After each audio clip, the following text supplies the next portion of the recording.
the other day Anna said something and I was like, that sounds like a slur. And so then she had that, or she was like, well, what are other words that sound like slurs? So we have words that sound like slurs. I'm calling them slur-adjacent. Let's talk about Hitler. That'll make sense later. I'm immaculately conceived. I don't know what to do. I swear I'm not stupid. Take it or leave it. Sometimes you just want to leave it. If I gotta borrow my mom's underwear, I'm borrowing her underwear. You just, yeah.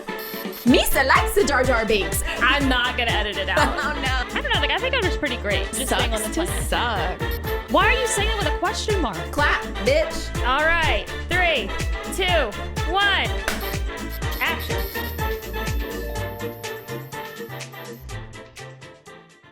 And we're live. I'm Anna. And I'm Jessica. And this is Why Are You Yelling? Oof. We've been here a while already. Yeah. And every time we start to set up, it's a case of like, save it. Stop talking. It's save always, it for the podcast. always, save it. Don't talk. Don't say that. Don't say that. Don't say that. And then we end up just not saving it. Yeah, then we just don't. So, yeah. You guys, basically what we're saying is you just miss everything good. Yeah, we pretty much just, now there's nothing to talk about. We should just leave. And cut. And we're done. Okay, I guess if we just hop into it. I've been off for 2 weeks, so I go back to work tomorrow. I'm very depressed about it. I just feel as if I should be financially taken care of by somebody else. Mm-hmm. I feel and that. I honestly, I'm really confused as to why I've never gotten an inheritance from like a dead relative I don't know, or like why I wasn't born into wealth, because I just truthfully feel as if this just was not the life that I was meant to live. Mm-hmm. Like some people I think, I guess they're supposed to work.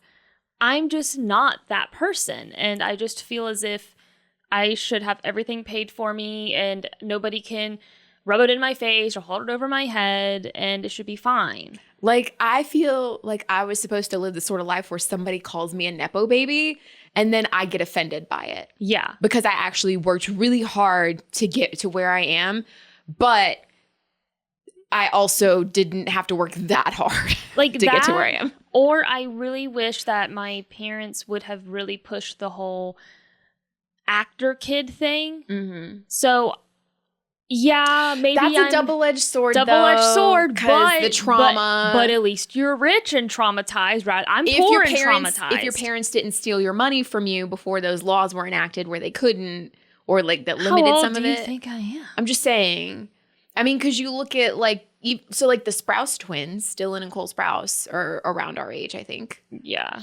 And I recently saw a clip where one of them was talking about how like their mother kind of pushed them into doing the child actor stuff and really took advantage and wasn't financially responsible, and eventually custody was given to their father and a whole thing. More of the Selena Gomez, Miley Cyrus, Demi Lovato maybe kind of route where like I get some feel money. Like all of them have a mixed bag of like you take your lumps, which honestly, you know what? We've already kind of taken lumps in life, so might as well be rich on top of it. I'm like, I've already taken lumps, taken some big L's, and I'd rather be rich and have those problems than poor and still have them. Because all those people you named, I'm like, okay, well, Miley Cyrus is like in a feud with half of her family, doesn't really talk to her father. Like, can't talk to mine, dead.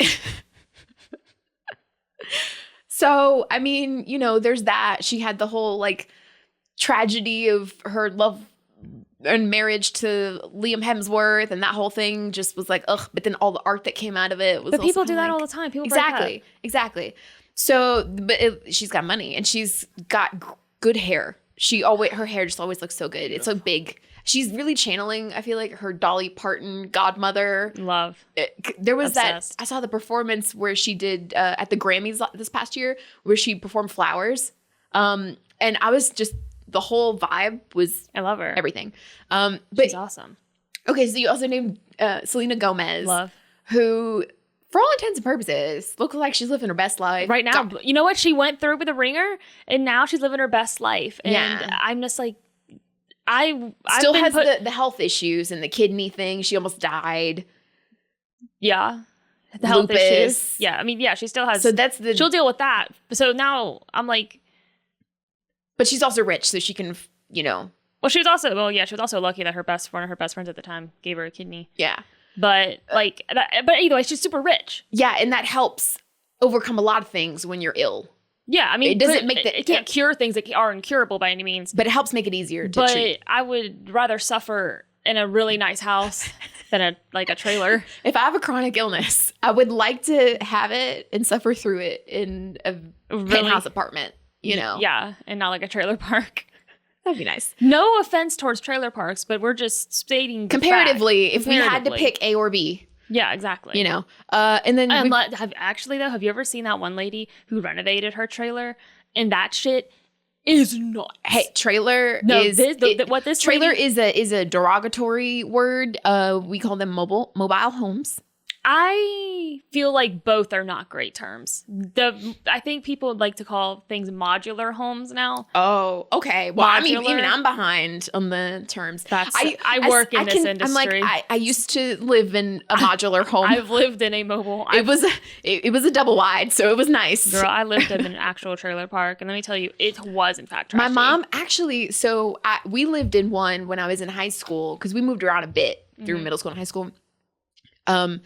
And the last home I lived in high school before I went off to college and started living on my own when I was 18 was we lived there for a couple of years, and my mom called it the trailer hood. Oh yeah, I remember this. You've been to that house before, like once before, I think. I think Travis's mom used to manage those places. Yeah,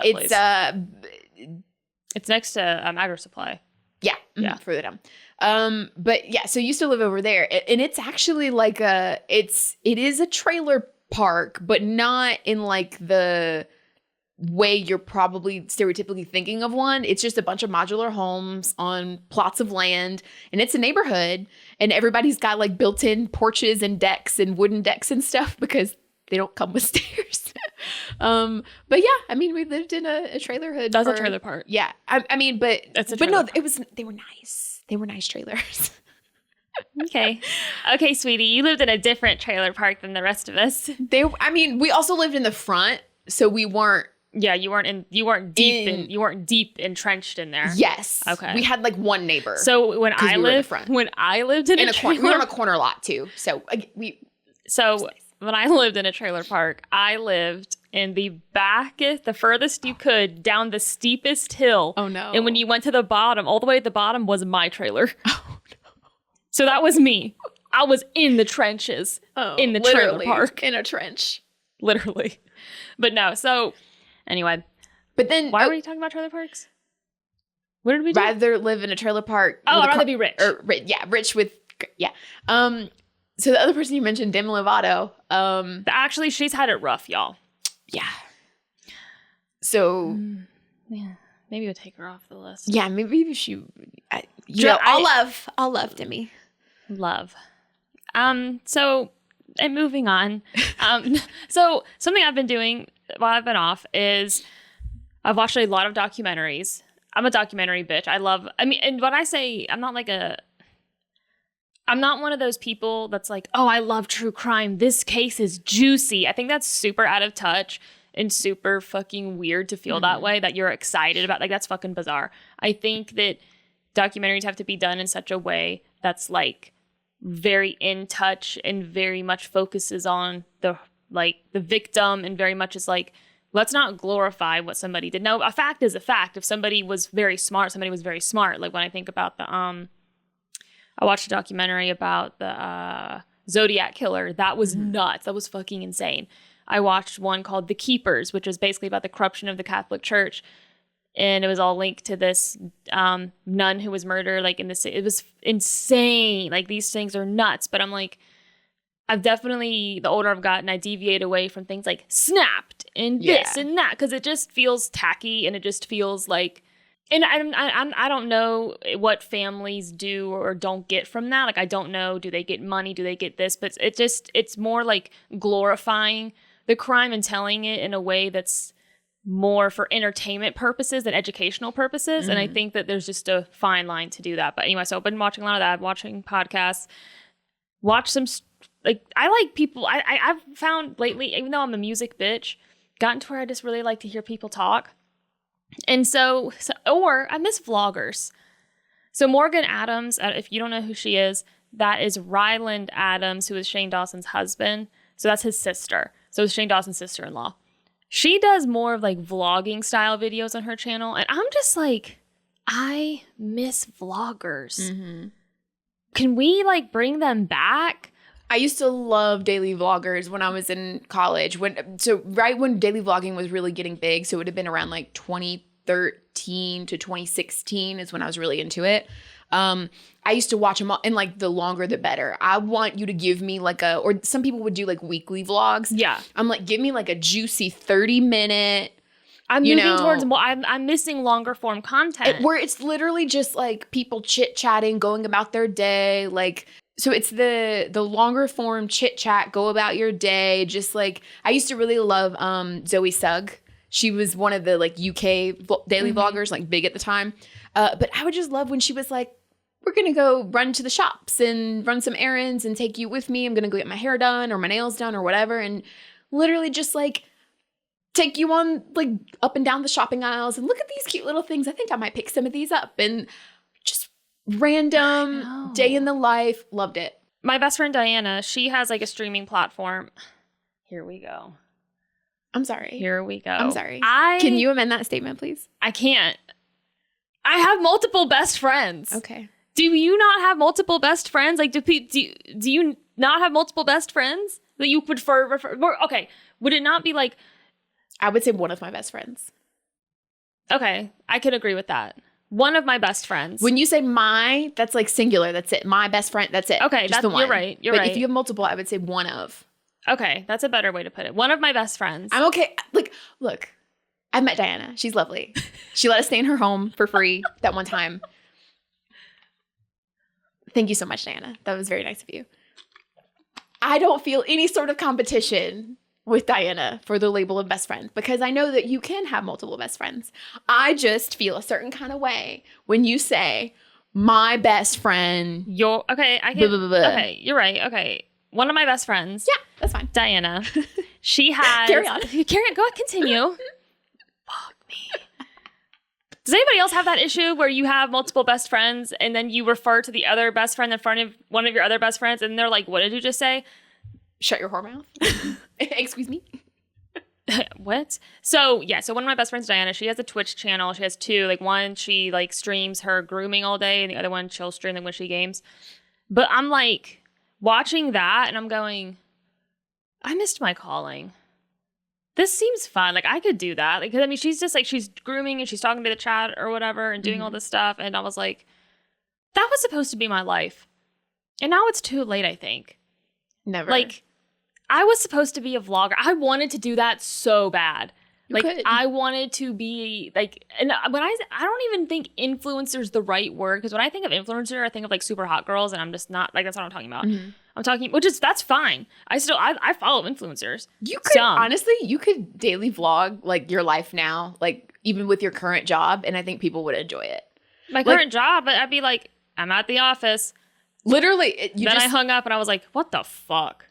I think I'd get literally, you could set up a camera to record you for 20 minutes, 30 minutes, and then just do like a time lapse of you just doing work at your desk, and people would enjoy that. I mean, you would obviously time lapse it, speed it up, but you're like, no. Maybe. I don't know if I could get in trouble for that.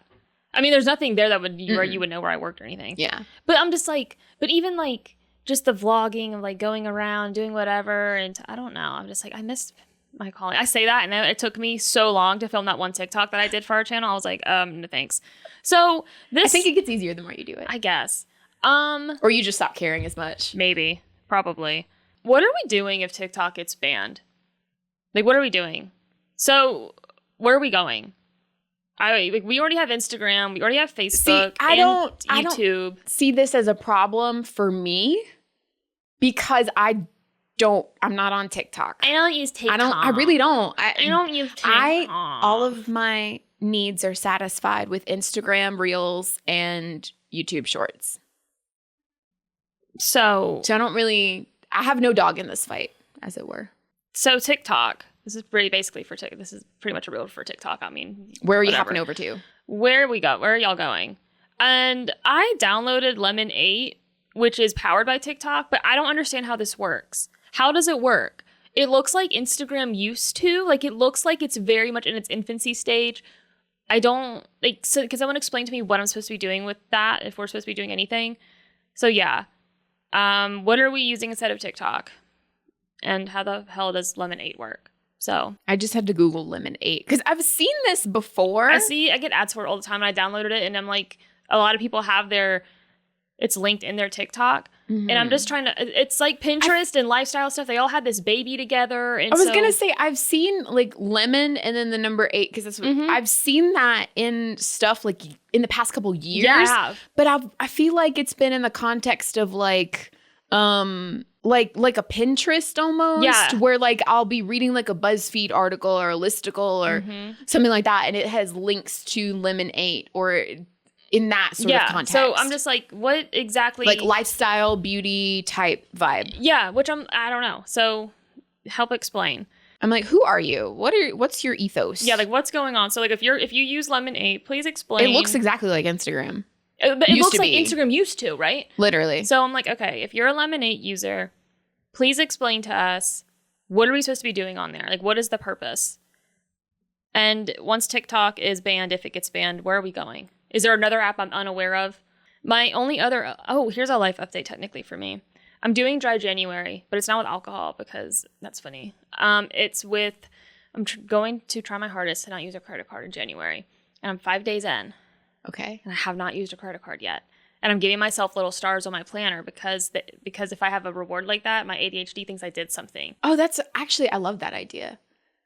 Because it makes it's even more satisfying reward system than like checking it off a list or whatever. Yeah. But you can use like little stickers. Yeah, I have the little stickers that came with my planner.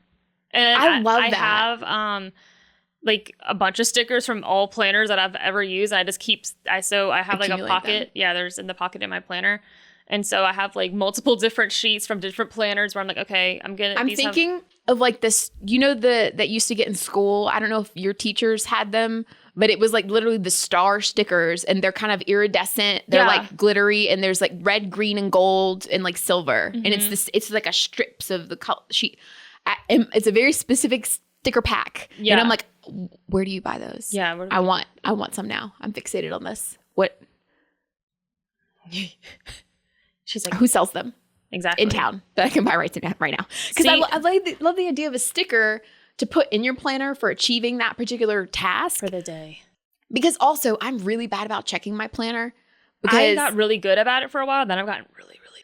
Because I have 100 different calendars that I use for different things. But my physical planner is typically where it's a physical, I can hold it and everything is there. I need it.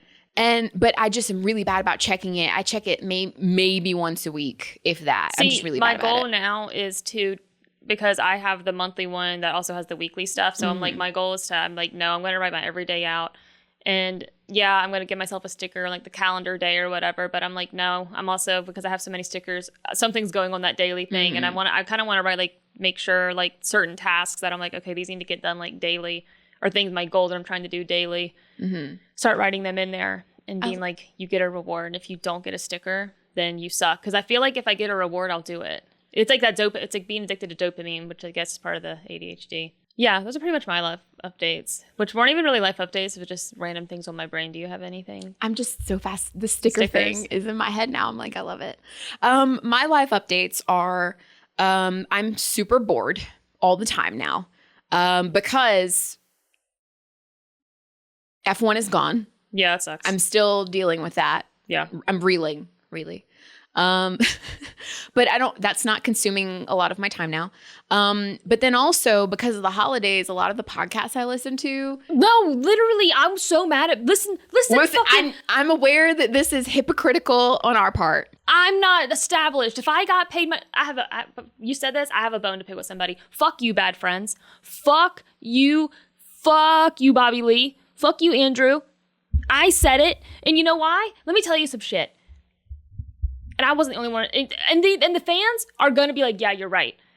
They put out every Monday. Every Monday. I understand if you're taking a break. One, normally breaks are announced. Just saying. Normally every other person that I've ever had, they say they're taking a break. So I don't care if you're taking a break. Take your break. But then say you're taking a break. So, because if you say you're not taking one, you know what I think? You're not taking a fucking break. You know what they did? Listen to this shit. I love Fancy on Bad Friends. He's one of the producers or whatever. And he's very funny, and he has like some very funny one-liners or whatever, all this shit. And they put together, Andrew said he did it, but whatever. Basically a montage of some of the funniest shit Fancy has said in 2024. I think that's pretty much the gist of it. And yes, it was funny. I watched that all already. That doesn't replace the episode. Where's the episode, you piece of shit? Garbage people. What the fuck? So anyway, I was very upset at them for that. And I feel like it's okay to talk to them like that because that's how they talk to each other. And it's the whole concept. So yeah. See y'all Monday, hopefully, you piece of shit. Yeah, I am very upset that the podcast that I normally listen to every week, and there's one that, and the ones I listen to come out throughout the week. There's one that usually comes out on Tuesday. There's one that comes out around like Friday. There's a Patreon I subscribe to that puts out an episode usually like Saturday-ish. So I'm like, I get them spaced out throughout the week. And then apparently all the fucking podcasts I listen to decided that they were going to take the last like month off. Really, that's an exaggeration. They've taken the last like 2 or 3 weeks off, which I understand logically taking the holiday off, for Christmas and New Year's. How hard is your job that you couldn't have just pre-recorded the episode? I get it. And some of them did like bank an episode or so, but there was like a week or two where I feel like there was at least 2 weeks where no one was putting out new episodes. And like you said, there was one that they put out like, here's the best moments from the last year. And I'm like, I agree.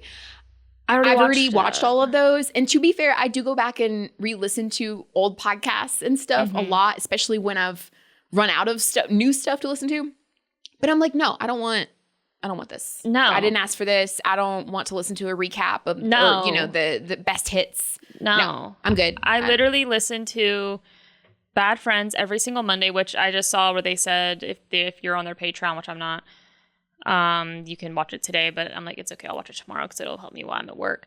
And I watch it. I like for almost like a year at this point. I'm like, I watch everyone. I watch Tiger Belly, which is Bobby Lee's podcast, every single time. Andrew Santino, and I don't really know that he's on a schedule, but Whiskey Ginger. I mean, that crew, I'm love. Like, I am a bad friend at this point. And I'm like, why did you do why this the to me? fuck did you fuck me over?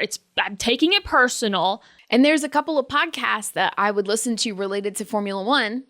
But again, because the season's over, they're not putting out really new content right now unless something new, breaking news or whatever. I've seen clips from that one podcast that I just can't stomach. I've tried.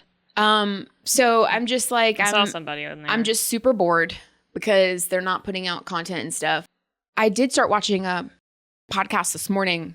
So Joe Rogan is...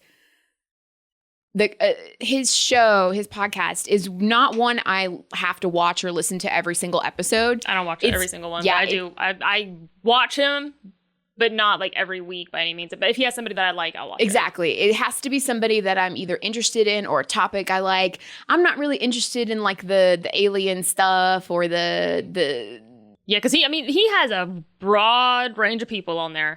Yeah, I'm not super interested in like the fighting stuff, which I know that's a lot of what he talks about, or episodes are centered around. I'm not super interested in like, there's sometimes he'll have people, I feel like a lot of the episodes have something to do with like medicine and medical and health and wellness stuff, but so much of it always just ends up coming back to COVID and vaccines. And I'm just like, I don't care. I'm over this topic. Yeah, please, can we not? With Joe, I feel like since COVID, everything somehow is centered around COVID. It's somehow centered around politics. And I'm not saying he's intentionally bringing the conversation there. It's just one of those things that I think that because of the climate, and I know one of the reasons he moved to Austin to begin with is because of like those were what drove him to do that. So it's like I understand that like it was really heavy on his head, and I think like I just am. And I know he was really fucked over by the traditional media during that time. Yeah, they literally fucking CNN put that whole, like when he got COVID, they literally put a color cast on him to make him look sick because he wasn't, and all he said. And then they were like, he's using a horse tranquilizer. And I'm like, that's not what that was actually. Yeah. Like, so it was nuts. I know that they really like, he has an issue with that. Yeah. And so I get it. But again, just not every episode is for me. No, it's not for me. So either. I miss stuff a lot. Yeah. So every once in a while, my YouTube algorithm, though, knows me. YouTube, thank you. You know me. You know what I like. And so they put an episode in my like home feed this morning, that was from like 3 months ago, where he talked to this guy whose name is Chris something. He was the host of Top Gear after what was the guy's name? Jeremy Clarkson. After he left and they started doing their own show, they continued the company who created Top Gear, they continued doing it with new hosts. Yeah. And so his name is Chris something, but he was one of the hosts on the new Top Gear. Yeah, I think Matt LeBlanc was one too. Yeah. His name is Chris something. But so the episode was talking to this Chris guy. And so I was like, oh, this is interesting. And so he talked to, so I got maybe like a little over halfway through the episode this morning. And it was really interesting. And so I enjoyed that because he was talking about like his time doing Top Gear and why he actually quit. Because I don't know if you know, with the Top Gear show, like basically one of his co-hosts had a really bad accident. I think it was while they were filming. I haven't followed Top Gear. Pretty much Jeremy Clarkson, James May, and Richard Hammond left.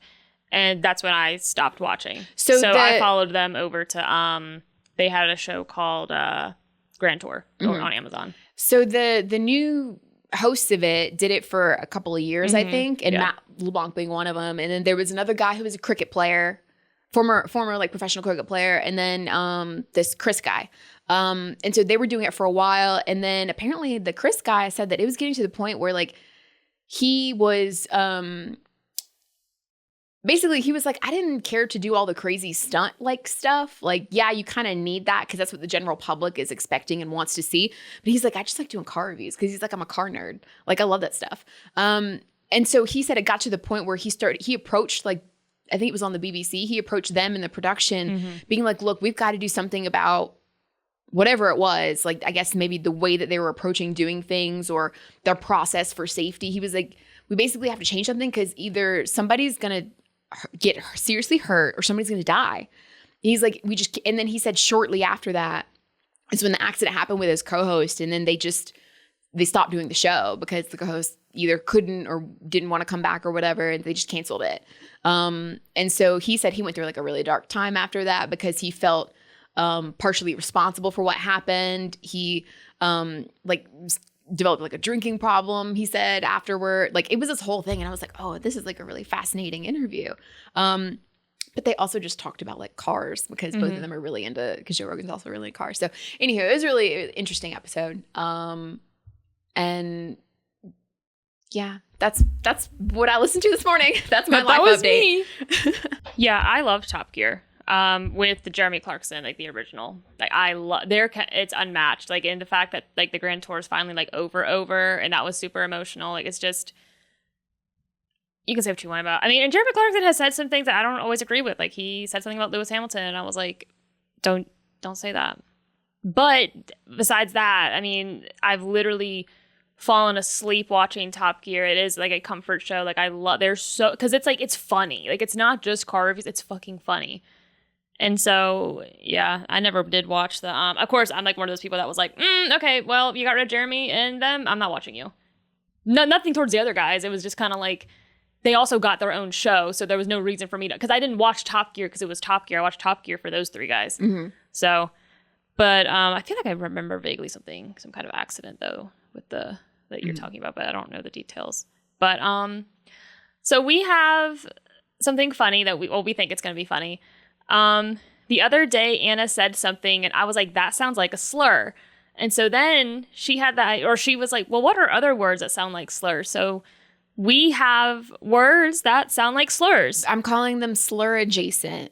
So basically I was looking at something on my phone and at least I don't know about like on Android devices, but on iPhones, the individual modules on your phone are called widgets.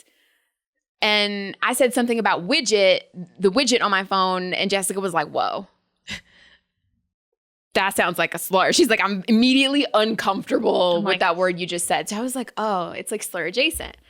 It's like, what other words are slur adjacent? So we spent some time coming up with a list of words that we think just are a little too close for comfort and make us a little uncomfy. And we have not, well, I think I know one of yours, but that's just because it was said last time. But we have not heard each other's. Yeah. So my first one that I immediately came up with that is slur adjacent was wicker basket. A wicker basket. Something about that's offensive. It for just sure. immediately you're like, whoa. Back up. My first one is chiggers.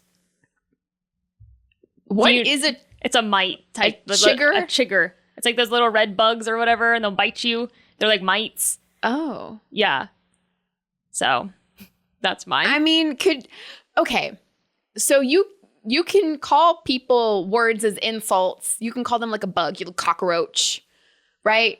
I don't know that you could call someone that. A cockroach? No, I know where you're going with this. La cucaracha? No. I know where you're going. Like, could I call you? Can you call someone a chigger? Like a bug? Like a mite? You're an annoyance? You can't? I feel like there's an argument that maybe you should. Yeah. Be able to. I don't. See, this is the dialogue we're trying to create here. This is a safe space. So, next. The next one I came up with was firecracker. I felt relevant to the New Year's holiday. Yeah. Firecracker. I think people do call people that, right? They're a firecracker. Is that like somebody with red hair? Like a white person with red hair? Firecracker. That's a fire crotch. Oh. Is that a slur? No, I'm saying like she's a little firecracker. Like she's like spunky. Maybe. I think I've heard that. I don't know. My next one. My next one is knickers. Like, like what British people call. Yes. Your underoos. Yeah. See, you can't say it with the hard ER though. So because with a British accent, all the R's are turned into A's. Say it. No.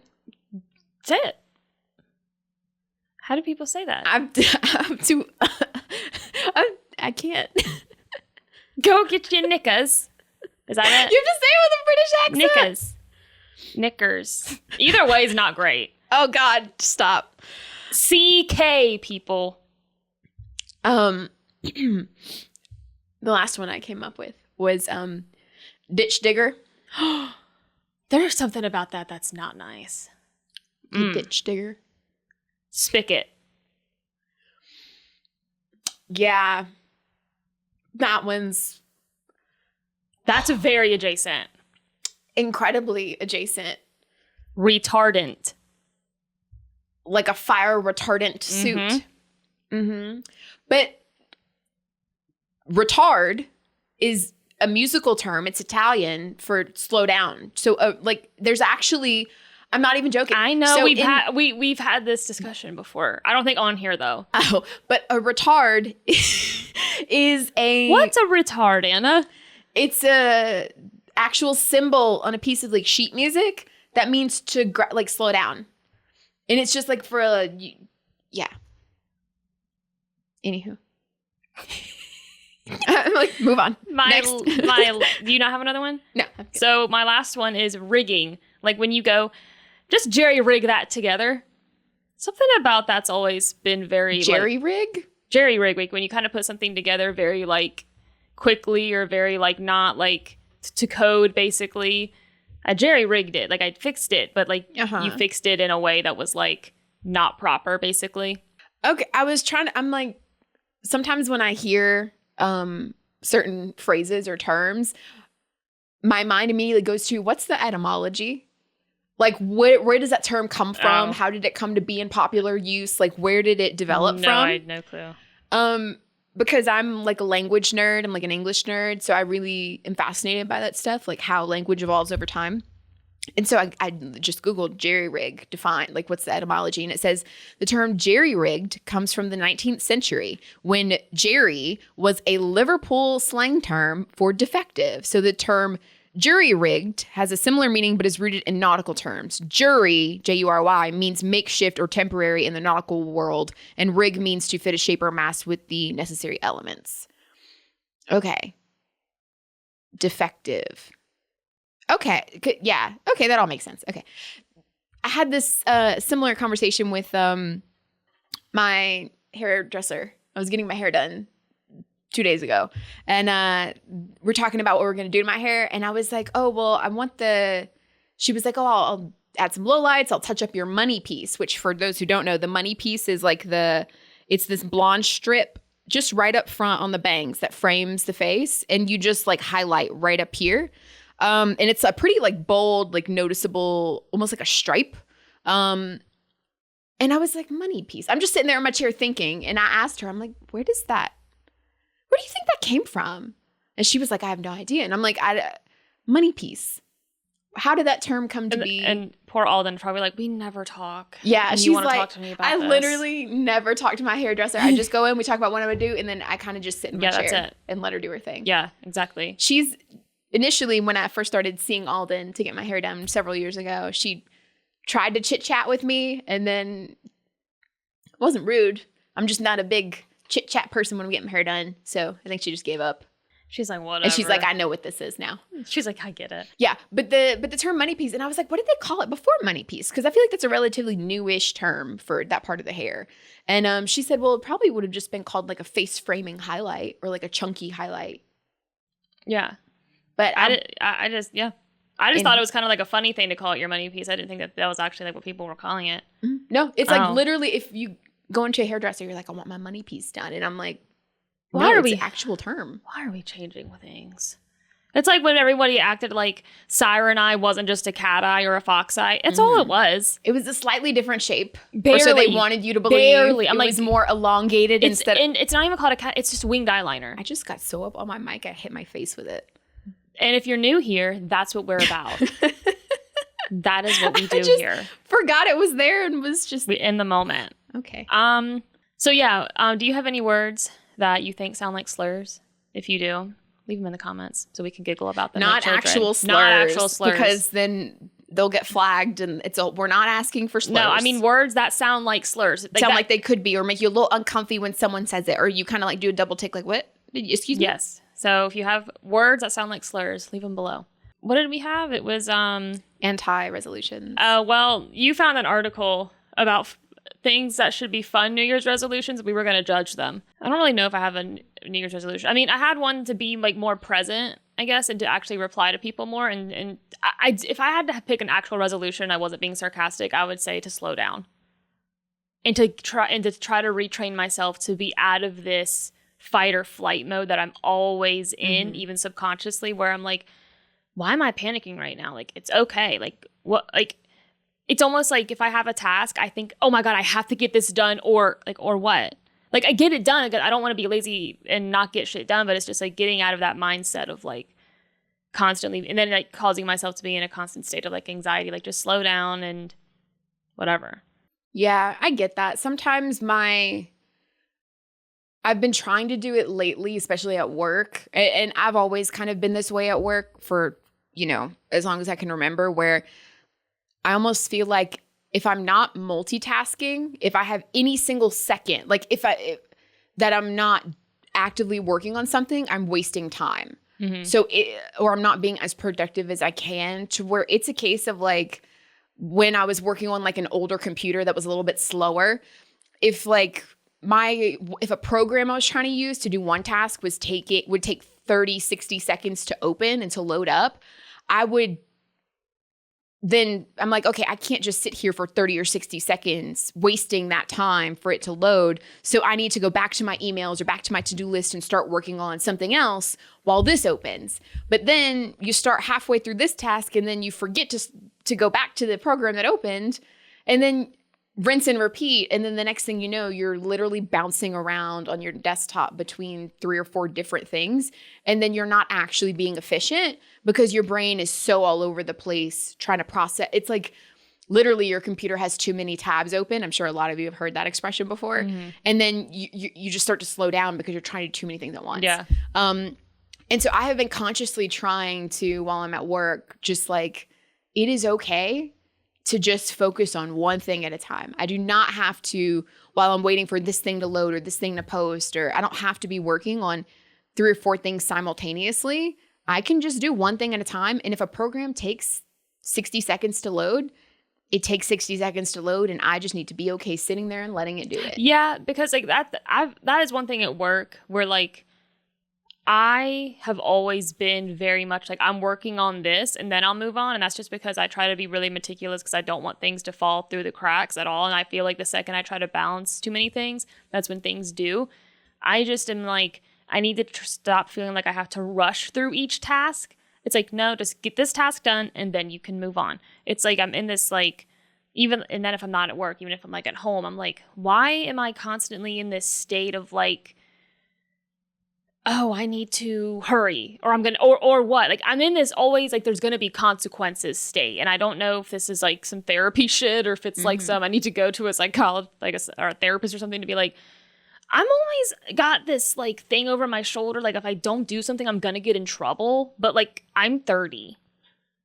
So, who am I getting in trouble with? What is this?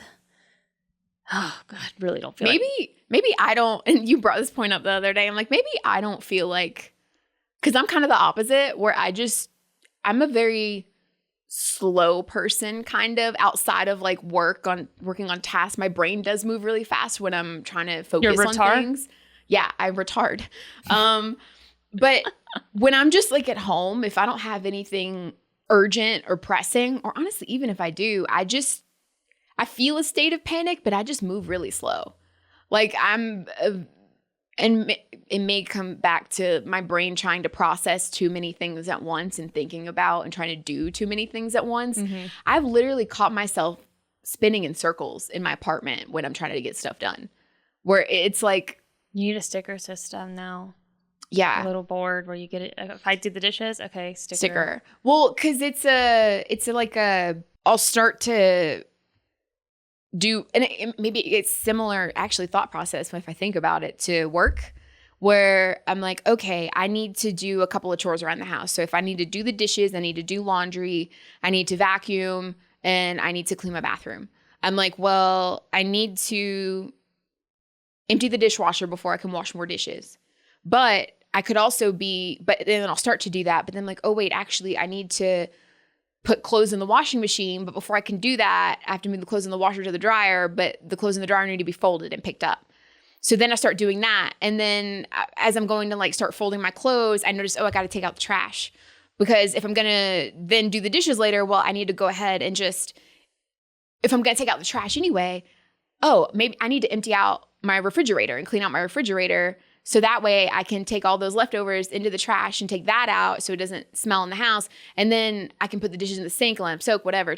So literally bouncing around, but it's like that with doing chores around the house. But then it gets to where I'm like, I think maybe overthinking and trying to over-optimize that I've literally caught myself start to walk in one direction.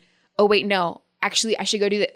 Oh, wait, no, I saw this thing. And do you remember when we moved into this space and when we put these panels up, they were drooping a little bit? Mm-hmm. And immediately we started to have all these like, oh, what could we do? Like, we started to have this overcomplicated thing of how to fix it. And then I literally just was like, wait. And I grabbed a few nails and I just stuck it in her and I just pounded it in the wall. Yeah, we were having issues with like the adhesive and you were like, why are we trying to make it more complicated? Well, because I'm like, yeah, because it's like, I do that too towards, sometimes I'm like, wait a minute, just why? Mm-hmm. And I'm like, I feel like I function, like one, I've realized like, even though I think I'm a flexible person, okay, I guess I think I'm a flexible person. And I am to a degree, mm-hmm. but I do function best with a routine. Yes. And so I'm like, and to me, I also function best when I have a list where I'm like, okay, I can physically see these are the things I need to get done. So let me do this, cross it off. Then it's like a reward because I crossed it off, or like a sticker, whatever. It's like, you can't do it. I feel like sometimes you want to use a general term, and maybe it applies to you as well. It's like, you want to be able to be done with all the chores at the exact same time, and then you're done. Mm-hmm. Rather than like, okay, let me just do this, that's done. Now let me do this, and now that's done. Because in a way, you think you're going to save time by trying to multitask and do them all so they'll all have the same start and end point. Mm-hmm. But you actually don't, and then you end up getting nothing done because you thought you could multitask all of it, when if you would have just taken the time to do 15, 20 minutes on every single one, you'd be done. Yeah, it ends up to where a lot of things end up getting half done because you start and then stop and then are going to come back to it. And then instead if you have 5 things on your list, it's where all 5 things get half done, but I can't actually cross anything fully off. Yeah. Because I haven't just gone down the list in order. But yeah, so like I have that sort of issue, which then just makes me slow to do anything. So like that's specifically when it comes to chores, but even like, no, I mean, I love you, but anything, literally anything is like that, to where I like have too much going on and I'm trying to do too many different things at once. And then, but then what sucks is like when you do that and then like you're already aware that that's happening and then you have somebody ask you about it. So that's why I low key am like, I don't even want to ask her about this. Cause I know she knows. And I know if I ask, it's going to annoy her. But also, because it's almost like sometimes you almost need the annoyance to then just get it done. I don't know. Yes. It's like this. Because I've done that with other things. So like I'm specifically talking about like thumbnail stuff. Mm-hmm. So it's like, but there are other things in my life where I know I haven't done something and it's my fault. But then I get asked about it and then I'm like, what the fuck, bro? Leave me alone. Even though it's like my fault and then I do it. But it's like, I'm like. Well, part of in getting back to it is that like there's certain things where like there's no consequences. Yeah. So like say you feel like you're in a state of like fight or flight and panic a lot because you feel like there's going to be some sort of consequence if you don't get things done. Where I am kind of the opposite in that I don't really feel any consequences or not external, right? So the only consequence that I really feel is like I might feel anxious about something or panicky on the inside, but it's not enough to the point where it like will change what I'm doing currently or how I'm going to approach it. Do you want a consequence? I'm like, I'm kidding. I don't, because I'm like, I don't even know how you would even have that discussion with somebody. Exactly. Like, what would I do? Text you and go, when the fuck is this getting done? Because like, I'm mad. Because it's like, I don't, like, that's just, like, how do you even, like, what is even a consequence besides like, because it's basically like just letting you know that you've pissed me off, like, then what? That doesn't solve anything. Then it's just weird. Yeah, it's just an odd sort of. Because then it's like, I did this stuff, and it's like it's just a weird thing to do or to say or to even discuss. So it's like I don't know. It's like airing out our podcast grievances. No, there's no grievance because I'm like it's not. I don't think it's something either of us are unaware of. Mm-hmm. So it's just, like that's why I asked you when we first got, because sometimes I'm also like if I ask you again, then normally it'll be fine. And I'm like, I mean, it is. And I also know your work is just way different than mine at the moment, like with your work schedule and things like that. So it's like, it'll be done when it gets done. And it's also like, if it gets to a point where it can't get done in the time frame we've determined, then I mean, I'll just have to do it or something. Mm-hmm. But I'm also like, that's not where we're at. Yeah. But yeah, so I feel like I need, I don't know, a different, but yeah, so I guess getting back to, we went down a rabbit hole. Getting back to initially, like I've been trying when I'm at work at least to take it sort of one thing at a time and try not to multitask so much. Because I mean, at the end of the day, there's things that I do at work that are time sensitive, but it's also like not the end of the world if something has to get pushed to the next day. Yeah. You know? Mm-hmm.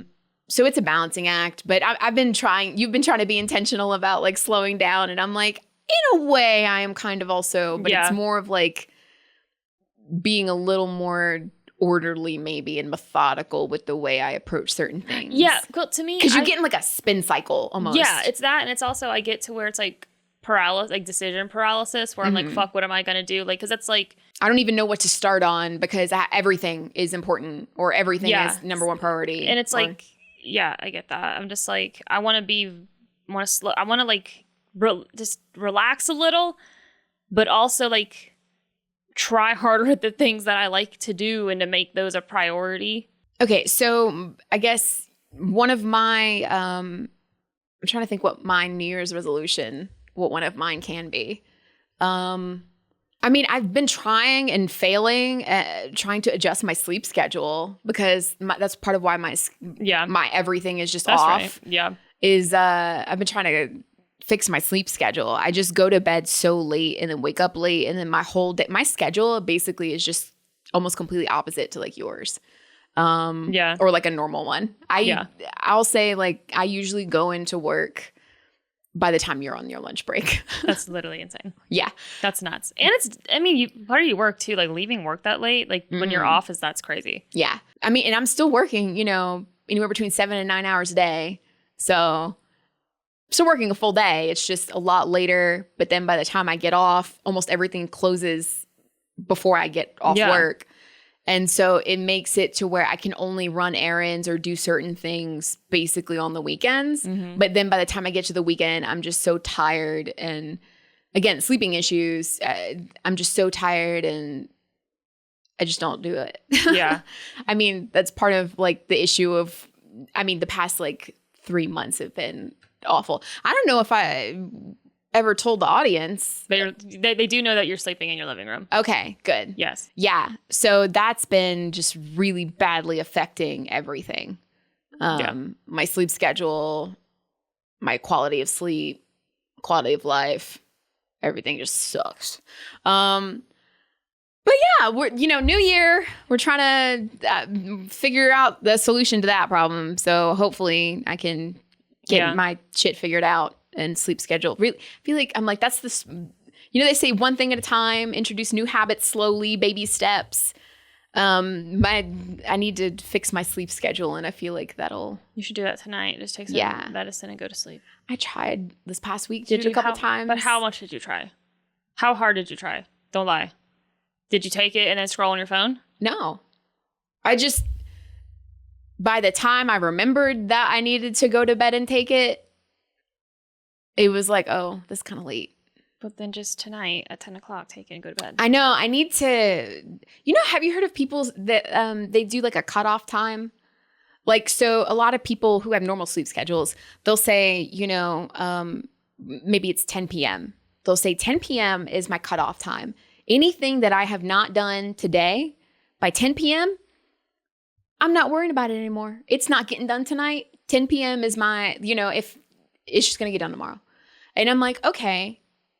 9 p.m. should be it. Yeah. I need 9 p.m. to be like my cutoff time, I guess, to where it's like by 9 p.m., that's when I need to stop whatever I'm doing and be like, okay, now I need to start getting ready for bed and like just prepare myself for getting ready in the morning. So is that right? Would that be right? So like, you know, they say lay out your clothes the night before. Or, I mean, if you want to, I don't do that. You know, assemble things for breakfast or pack your lunch or whatever for the next day. No, like, I don't think you can do that. Because I feel like if you do, you're just going to take way too long. And to do all of it. So you literally just, 9 p.m. is like, go get ready for bed, get in the bed. Okay. Because like. And take the medicine. You already know what you're going to eat for breakfast. Like, what are you laying out? The bread? Well, I mean, I could make it the night before. Technically, make like a sandwich, like breakfast sandwich or something. Do you do that normally?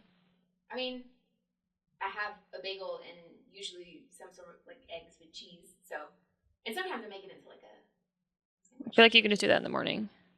If that's what you don't normally do it in the morning, then I wouldn't change your routine. It's just you need to if your routine. Change the sleep schedule. Baby steps. You just said baby steps. Why are you gonna? You're not even making. Stop it. So at 9 o'clock, just start getting ready for bed, and then take your medicine, and then lay down. That's it. That is it. Don't pick out your outfits. Don't add steps that you don't do every day. So if normally when you go to bed you already did those things, fine, but you don't. So don't. Okay. That's it. So at 9 o'clock, I will call you. And if you have an attitude, I'm going to be a bigger bitch.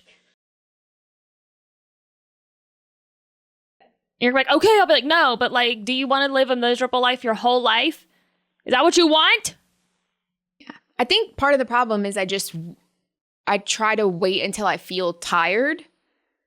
Yeah. And then at that point, it's like, oh, now I need to start getting ready for bed. But that means like, go take a shower, then do my skincare. Like if I have to wash my hair, then I have to blow dry my hair. And then at that point, you're just like worked up again, you know, like you've pushed past. Yeah. You have to have wind down time. That's why it's like, and I make that mistake too, where I'm like, oh, I'll shower, then I'll go to sleep. And it's like, okay, well, actually, like I want to try to make it where around 8, 9 o'clock, I go shower, do whatever. And then I'm in this wind down. Yeah. I'm in this wind down mode where I'm like, okay, if this is when I would really just need to get in the bed and close my eyeballs. Mm-hmm. You know, sometimes, I mean, if there are things that make you sleepy, like sometimes there are certain like games on my phone that just make me tired. Mm-hmm.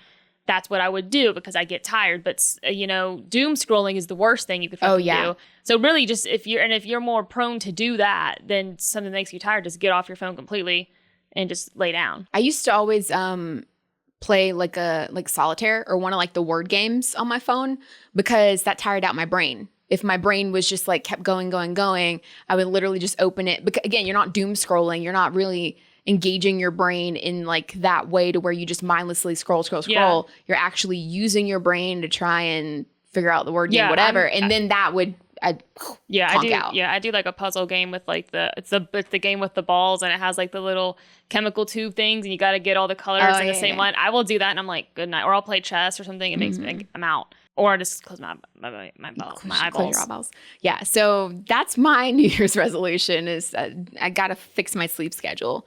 We talked about some anti-resolutions. So things that I'm just not going to change and I don't really care to. And this may sound like it goes against what I just said, but it doesn't really. So my anti-resolution is have never been a morning person and I'm not about to start. So yes, I need to fix my sleep schedule, but not being a morning person is just who I am at this point. And I don't feel any need to change that. I'm grumpy in the morning. I move slowly in the morning.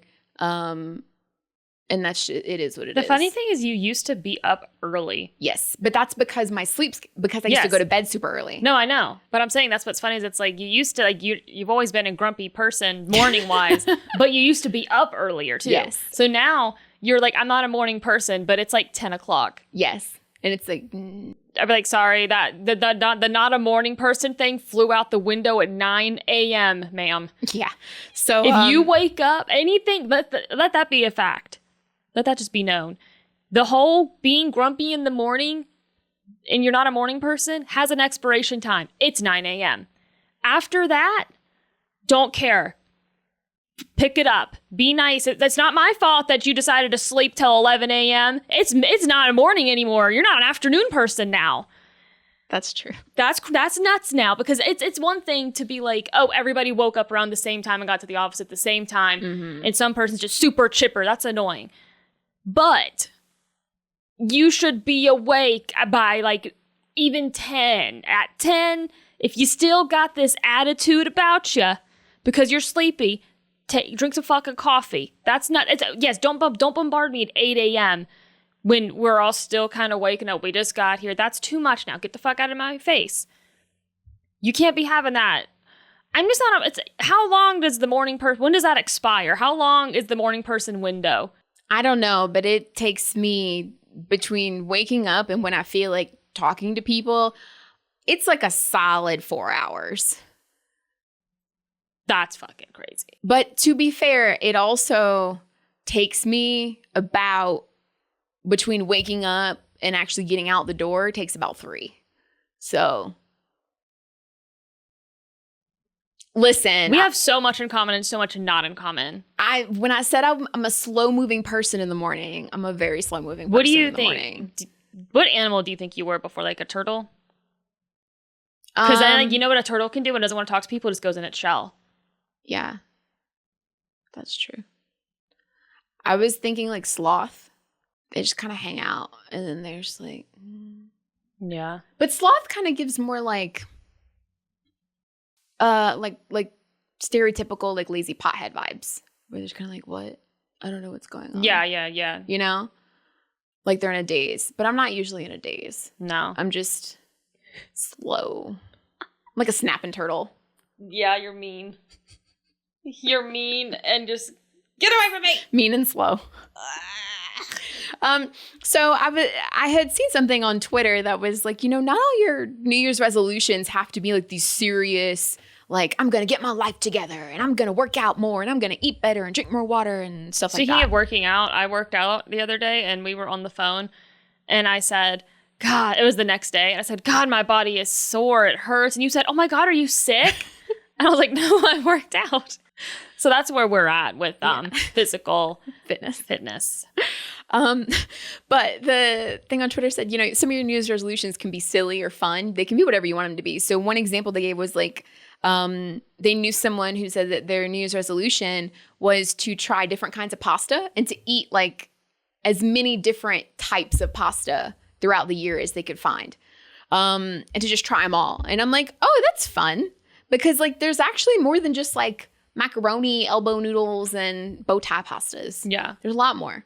So then I was like, oh, we were trying to think of some like fun New Year's resolutions. And I'm like, Google, we don't have to think of them on our own. Google could tell us and give us some, and you can be like, oh, that's a good idea. There's no harm in getting assistance from Google or inspiration. I feel like some people think that inspiration to try things should come just upon them in the wild, like, oh, I just saw this random thing. But normally you saw like a book cover. It's basically the same thing. Yeah, you saw something that made you feel a type of way. Exactly. So you can also just intentionally seek out those things. It's not like cheating to ask like Google or Chat GPT or whatever.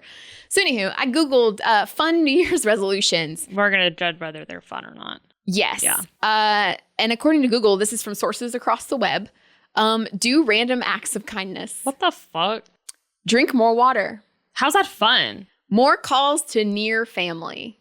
To near? Near so family. not the ones that are far away. No. Fuck you guys. Clean out your wardrobe. That doesn't sound like fun at all. Learn a new language. In a year? Schedule more girl time. That's fine. That's fun. Yeah. Spend quality time. Depends if I'm in the mood. And it doesn't say with who. Yeah, like or doing what. It just says spend quality time. Keep a journal.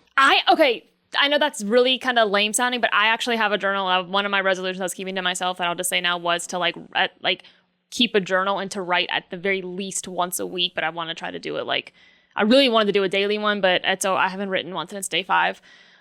So we're gonna see. But that was a resolution of mine. I did read somewhere that can be, because I've been trying to Google how to fix my sleep problem. They said that can be one of the things you do before you go to bed as part of like a brain dump, is like you can write whatever you want and just journal for 5-10 minutes before you go to bed. And I'm like, oh, that sounds nice. I'm not going to do that, but that sounds nice. Other fun New Year's resolutions according to Google: plan a vacation. Just plan one. Don't go on it. Exercise more.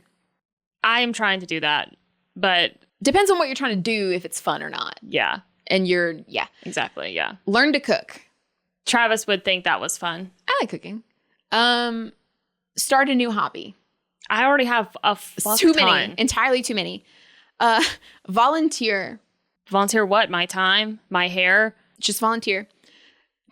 Make your bed every day. I can't. When I leave, he's still in there. Yeah. I mean, I make my bed, but my bed is my couch, so I kind of just fold my comforter up so it's not on the floor. Normally, like if I come home on my lunch break, I do make the bed. Mm-hmm. When I had a bed to sleep in, I would make it every day, and by make it, literally, it's just straighten out the comforter. Yeah, and the it just means pull the sheet up or the comforter up and put the pillows on top, and that's made and it looks nice. Mm-hmm. I mean, and honestly, it's not. It takes 2 seconds to do. Yeah, it doesn't take very long. And it's not bad. No. Like, it makes you feel a little more put together. A little bit. It's little things. Other fun New Year's resolutions: be more organized. That sounds fun. Yeah, if I fucking could. I'm trying. Trying to figure out organizational solutions to problems is actually quite stressful. Most of it is that I just need to buy the things to put the things in. Yeah. Everything goes back to me being too poor to do it. I feel in some way, shape, or form. Do you know something that I saw it was probably on Instagram. I saw online that was actually really helpful to me, was struggling with like ADHD and chores and cleaning and being able to do certain things. One of my, they suggested, especially when it comes to cleaning, they're like, an organization, honestly, in general, keep things near where you're going to use them, like intuitively, or where you keep them anyway. Mm-hmm. So they're like, if you walk in the door every day and you put your mail on the table, like if you have a side table or the coffee table or the dining room table, they're like, if that's where you're going to put it anyway, it's a lot easier to just get a container and put it where you're putting your stuff anyway, because it's a lot harder to break the habit of let me completely reinvent my pattern and behavior, as opposed to make your space work for you. Yeah. So like one of my things was like, I had a bunch of like scrunchies and hair clips and stuff that would stay in containers like under my bathroom sink, and I just never used it, or I always could never find a ponytail holder, like nothing, right? And so they were like, just put things where you can see them. And so I ended up actually getting this, like, you know, those accordion looking like hat racks you can get where it's got the posts on it. I got one of those and hung it up in my bathroom, and then I put all my scrunchies on it. So now they're visible, they're right there in front of my face, and then I remember that they're there and I grab them to use them. And so one of the things it said specifically to like cleaning was that, you know, a lot of people will say, oh, you know, they keep all their cleaning products like under the kitchen sink. But they're like, what happens if you need to clean your bathroom sink that's across the house or upstairs? Yeah, I have cleaning stuff in each place. So they're like, keep cleaning stuff in everywhere you're going to use it. They're like, so like I live in a townhouse. So it's upstairs and downstairs. They're like, literally, you should have a duplicate set of all your cleaning supplies upstairs and downstairs so that you're not having, because it makes it so much harder. That's one less barrier, one less step you have to do. So like now, once I started doing that, it was like, oh, if I spilled something in my bathroom upstairs or had to clean my counter, I did it immediately when it happened in the moment, because I didn't just put it off and then it stained or whatever. Exactly. So I'm like, that is one thing. If you have never heard of that, you're allowed to do that. If you want to scissors. So I would always find like that I would need scissors to trim candle wicks in my bathroom, or to cut off tags from clothing, or to open packages or whatever, like of anything in my bathroom or bedroom. And it'd always be like, damn, the scissors are downstairs in the kitchen. I started keeping not just like cuticle scissors. I just took one of my pairs of scissors and kept it. I keep it upstairs on the shelf, or when I could still use my bathroom upstairs fully, but keep it on the shelf upstairs in the bathroom. Use it all the time. And it made life just so much easier. Yeah. So you just have like your tools everywhere. Literally, it's like you don't have to you can make your spaces functional for you in the way that you use it. Exactly. Yeah. It's like, don't bring the mountain to Muhammad. Bring Muhammad to the mountain. Isn't that what I don't know. Is that the saying? I might have just fucked that all the way up. In the list of. Yeah. I mean, why would you take the mountain to Muhammad? Think you're going to lift the fucking mountain up? It has to be the other way. Yeah. Make it so much harder. It has to be bring him to the mountain. Yeah. I hope that makes sense. I don't know what the saying is, but like I get the concept of that. I hope that's right. Because the other way around is just, what the fuck? So to round up this fun New Year's resolutions list, according to Google, get outside. Google said touch some grass, is what it said. You know what? All y'all right now. Including us. Touch some grass. Limit screen time. Yeah, I agree with that, actually. And then try a new restaurant each month. That could be fun. Yeah. There's a lot of places in town I'm always like, I want to try that one day, and I never do. There's a few places me and Travis want to go to that we never have. I don't like, this is so particular to me, maybe other people can relate. I don't like trying new restaurants by myself. Or if it's like, if I'm going with another person, I don't like if it's both of our first time going to a restaurant. If I'm going to try something new, I want to go with someone who's been there before. Because I'm like, I want to know. It depends the type of restaurant. And sometimes you don't know until you get there. No, but I'm saying, like, if someone's like, okay, we're going to go to this Italian restaurant, I'm pretty comfortable with that. But like the first time I had Korean barbecue, I went with somebody who knew how Korean barbecue functioned, because that's different. What you order is different. So yeah, that I could get. But like if it's like we're going to this pizza joint, I'm pretty comfortable just ordering the pizza. But yes, I could like if it's a different type of restaurant I've never been to, then it's like, okay, like are there special like way? Because like you do order different Korean barbecue. And it's like, it's like what's good on the menu, or what would you recommend, or what's good for newbies to try if they're dipping their toe into a new type of food or whatever. Yeah. Because like, perfect example. Sometime last year, there's a pho restaurant in town, which pho is like the Vietnamese PHO. Mm-hmm. It's the Vietnamese type of food that's like a soup where it's got noodles and different like meats and stuff in it, and it's very it's got a lot of like warm spices in it. So it's got like, for whatever reason, I get like a strong vibe of like cinnamon, but I think it's more like star anise and like allspice, or in that vibe. It's the same family. It's like nutmeg, ginger, cinnamon, allspice, star anise. They're all in the same like warming spice family. And it was giving a strong vibe of that. But I had never had like traditional true pho before.